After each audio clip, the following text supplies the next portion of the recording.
quieran ponchar, por favor, para saludarlo. Andrés, ¿cómo te va? ¿Qué tal? Saludos. Buenos días, estimado Ramiro. Un cordial saludo para ti y para toda la audiencia de I-99. Qué bueno, hay alguna tela que cortar. Yo he estado ausente un par de semanas y se han estado manejando una serie de cosas dentro de la Asamblea y esta ley de inteligencia que, sabiéndose necesaria, a mí me da muchas preocupaciones, no por el contenido de la ley, sino por los administradores de la ley en su turno, porque el poder tener tantas libertades, exoneraciones, exenciones, resquicios legales que se pueden aplicar en beneficio de una mayor información para poder perseguir el delito, que es necesario, que los países lo tienen, pero que los países que lo tienen de una manera independiente, ajena al poder político y ajena al poder de cualquiera de los poderes del Estado, que tienen autoridades técnicamente competentes y políticamente independientes. Con este pequeño antecedente que te doy, ¿cómo la ves tú? Yo creo que conceptualmente todos vamos a estar de acuerdo en cualquier tipo de ley que pretenda combatir la delincuencia y más aún si es que se utiliza la inteligencia y la contrainteligencia, porque sabemos que también algunos grupos de delincuencia organizada actúan bajo cierto tipo de mecanismos modernos que impiden inclusive a los agentes investigadores poder llegar hasta cierto tipo de indicios.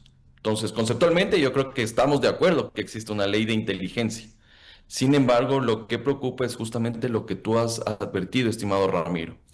Primero, tenemos un tema de derechos en el cual la Constitución claramente te garantiza el derecho a la privacidad y a la intimidad.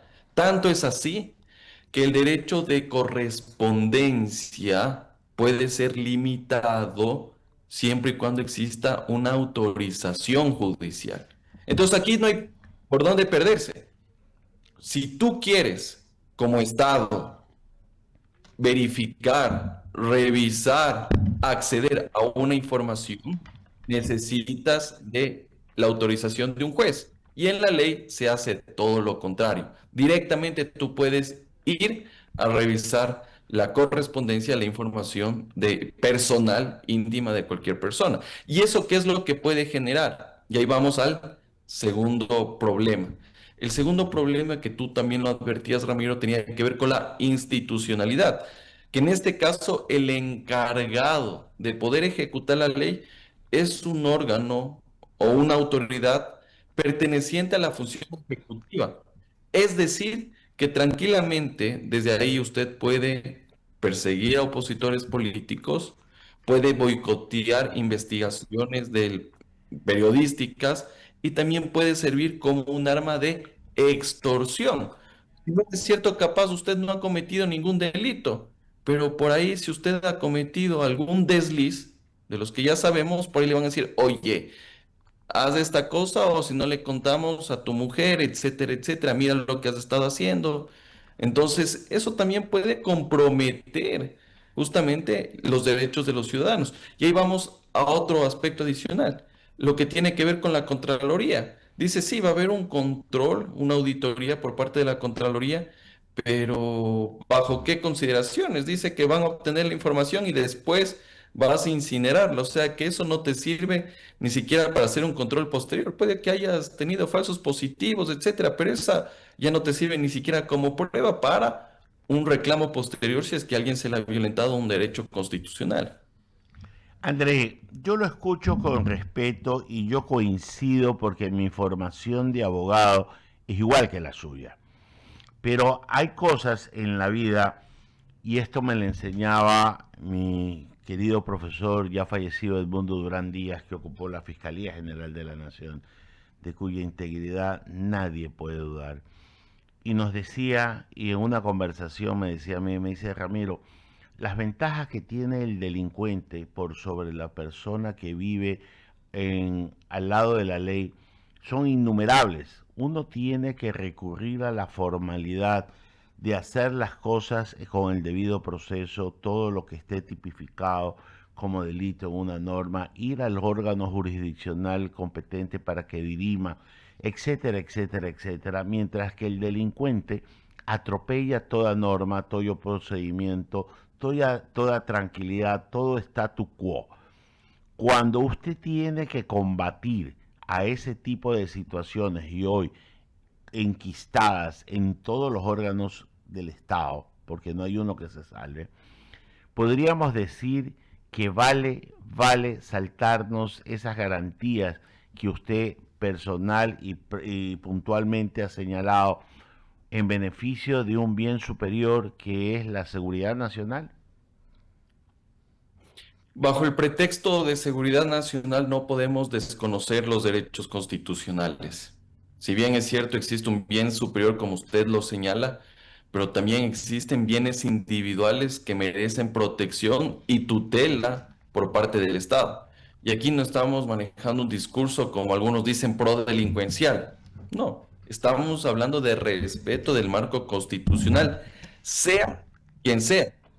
Y en ese sentido, aquí también se pueden presentar varios problemas, porque ¿qué tal que usted haga este tipo de ejecutorías en contra de una persona que no tiene nada que ver y le termina violentando derechos constitucionales, destruyendo su vida, etcétera, etcétera? De ahí viene la responsabilidad del Estado. Y quienes ahora son cachiporreros de la ley y quienes están frotándose la mano para ejecutar, a ver si es que responden de su bolsillo en instancias internacionales. Ahí sí no van a decir nada y dirán, ah, ya es un problema del gobierno que venga, porque sabemos que la sentencia vendrá después de 10, de 15, 20 años. Entonces, esas cosas también hay que advertir, Sí, porque André, pero ahí lo detengo, porque usted y yo somos hombres de derecho, y el razonamiento que lo estamos haciendo es en base a derecho. Pero pongamos casos en la historia un poco para que vea que los hechos superaron al derecho. Nuremberg. Nuremberg fue un invento porque se ejecutó a unas personas por delitos que no estaban tipificados. Pero la fuerza de los hechos, la fuerza de lo que sucedió en los campos de concentración de Auschwitz, de Terezin, de Treblinka, de Sachsenhausen, solo por citarle cuatro al andar, ya fue tan grande que llevó a la comunidad internacional a juzgar a estos criminales de guerra sin que haya el tipo penal correspondiente. Entonces, ¿en dónde quedó el derecho? ¿Qué fue más importante? ¿El bien jurídico superior o el bien individual de estos seres humanos que habían hecho lo que hicieron? por ahí estamos hablando de dos contextos totalmente distintos. Jamás podríamos comparar lo que pasó en la Segunda Guerra Mundial con lo que está pasando actualmente en nuestro país. Primero que, si bien es cierto, parecería que estamos en un conflicto armado interno, pero no estamos frente a un grupo militar estructurado. Estamos frente a delincuentes que se dedican a traficar droga, a traficar armas y hacer actos de terrorismo. ¿Ya? Entonces son dos contextos totalmente distintos. Y si bien es cierto, hay que darle una respuesta a la ciudadanía, hay que darle una solución, una alternativa, proteger ese bien común, ese bien general o ese bien supremo, evidentemente hay que hacerlo en el marco de lo que dispone la Constitución y la ley. Entonces, yo creo que sí, hay que darle herramientas al Estado, pero hay que hacerlo con herramientas que estén apegadas en la Constitución para que no tengamos ningún tipo de responsabilidad más adelante. Y aquí justamente estamos habilitando el camino. Supongamos que sí, hoy estamos en un gobierno que en teoría respeta mínimos democráticos, pero ¿qué tal que viene otro gobierno en el cual te van a aplicar la misma ley? En cambio, ella no te va a gustar si tiene otro tipo de incluso ideología política. Entonces, en manos equivocadas esto puede ser muy grave.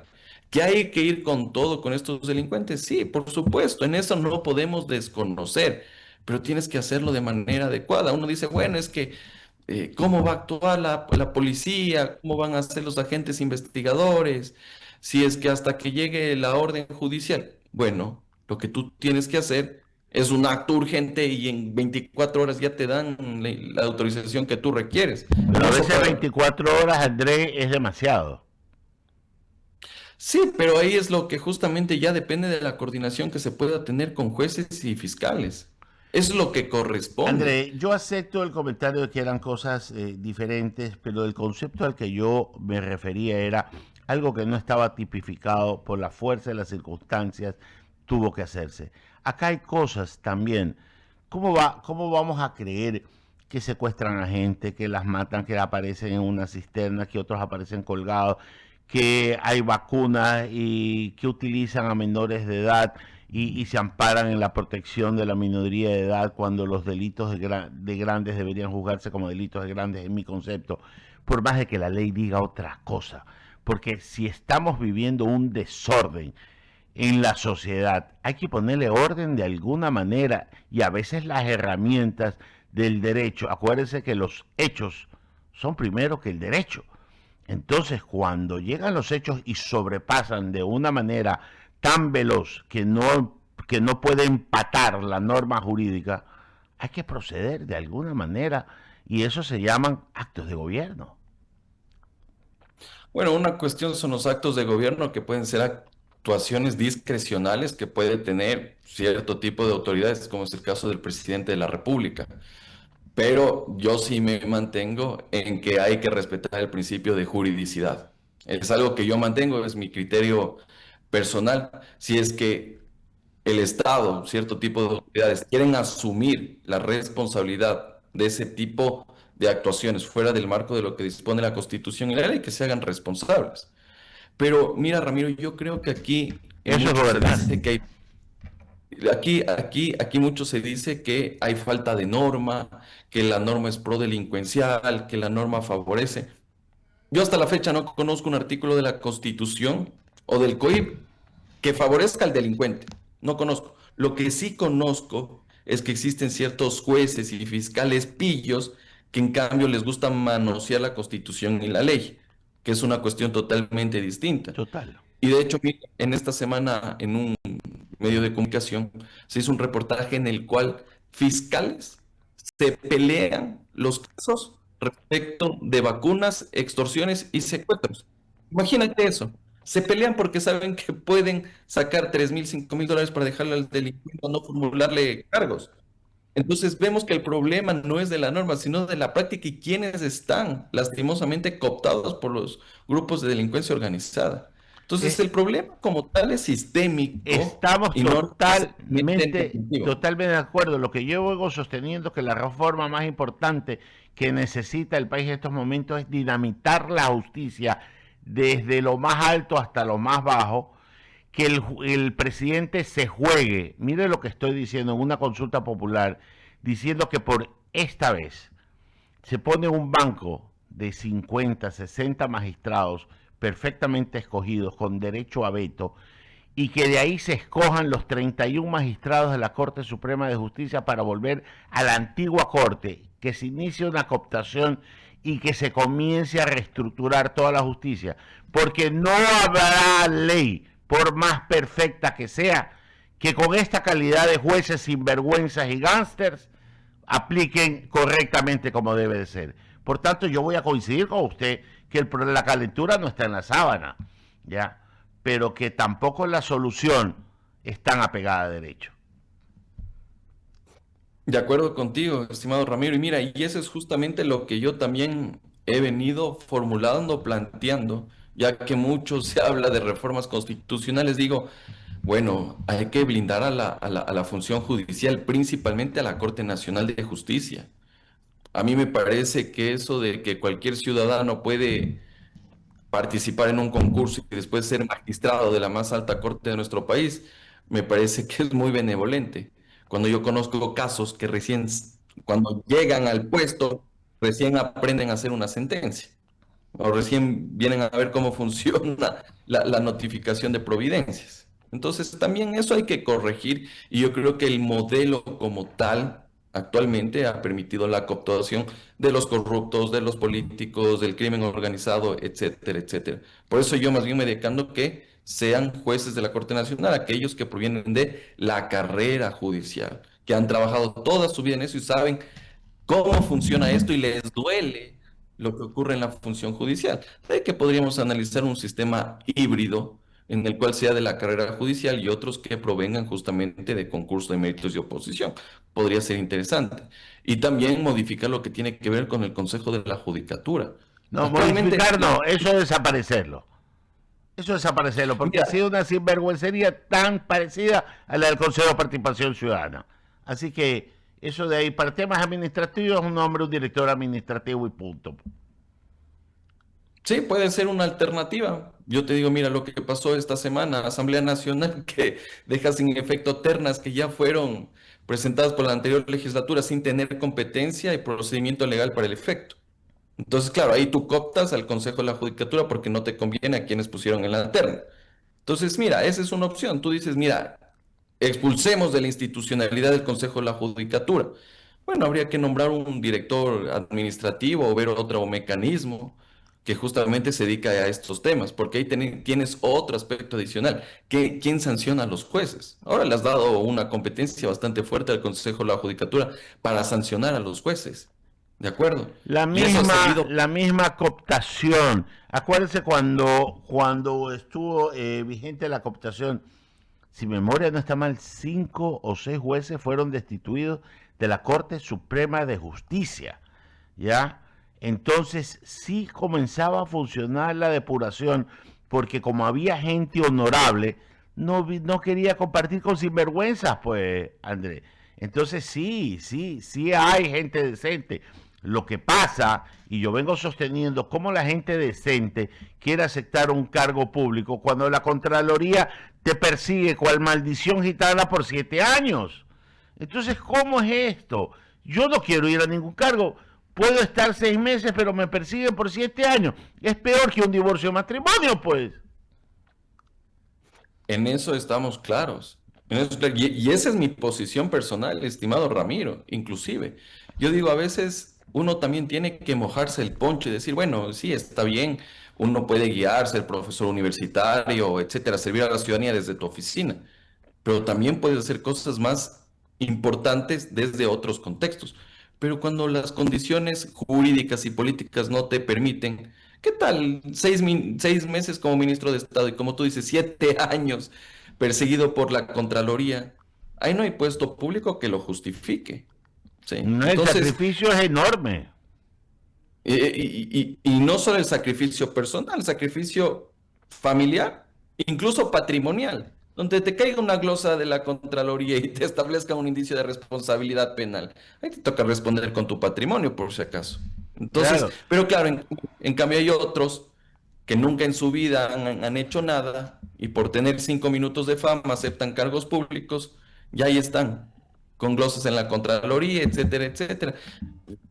Y justamente son por el tipo de condiciones que actualmente pasan en nuestro país, que incluso gente honorable no acepta cargos públicos por este tipo de situaciones y lastimosamente eso ha permeado para que gente no preparada, en el mejor de los casos, ocupe estos cargos y otros, en cambio, ya van con la agenda propia para hacer billete, inclusive. Sí, André, la verdad es que es un galimatías esta cuestión, por dónde empezamos, por dónde terminamos, pero yo sí creo que muchas veces la solución no está en la norma, sino en un ejecutivo fuerte que tome decisiones. Y si a veces hay que tomar el riesgo, como aquello que en su momento doña Golda Meir tomó cuando fueron asesinados los terroristas en Múnich y ella organizó la vendetta desde la capital y hubo un daño colateral de alguien que lo asesinaron incorrectamente en alguno de los países nórdicos, creo que fue en Suecia. Ella dijo, bueno, es un daño colateral. Hay cosas que se juegan en la vida por un bien superior.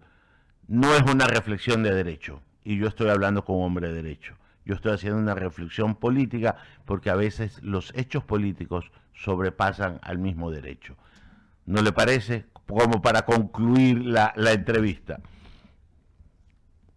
Bueno, yo creo que históricamente se han dado ese tipo de situaciones, pero creo que eso también nos ha enseñado que cierto tipo de actuaciones que están al margen de la Constitución y la ley también generan responsabilidad.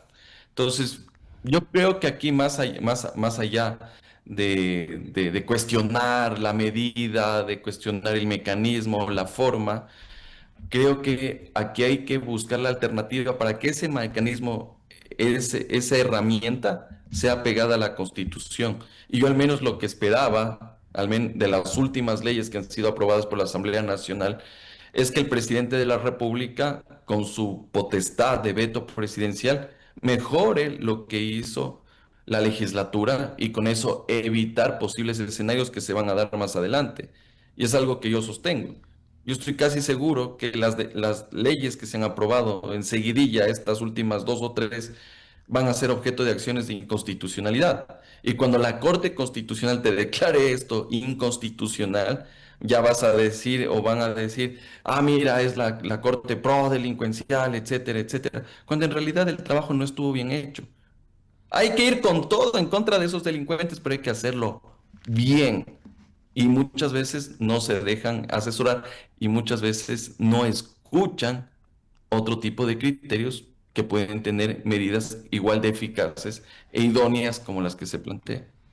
El poder a veces entontece, mi querido doctor Benavides. Que tenga un buen día. Gracias por la entrevista. Gracias por la invitación, estimado Ramón.